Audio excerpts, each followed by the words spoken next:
વિજાપુર મામલતદાર ઓફિસની પાસે ઠંડી છાશ તથા ઠંડા પાણીનો કેમ્પ યોજાયો। વિજાપુર મામલતદાર ઓફિસની પાસે સેવાભાવી અરવિંદસિંહ ચાવડા અને અમરતભાઈ છગનભાઈ પટેલ માજી સરપંચ કમાલપુર દ્વારા ઠંડી છાશ અને ઠંડા પાણીનો કેમ્પ કરવામાં આવ્યો।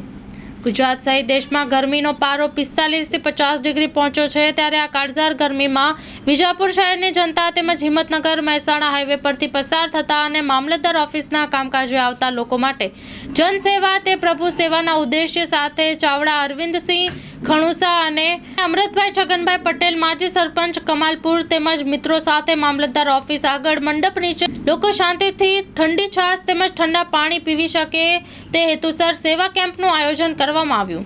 આ સેવા કેમ્પમાં 500 લીટર ઠંડી છાશનું વિતરણ કરવામાં આવ્યું હતું।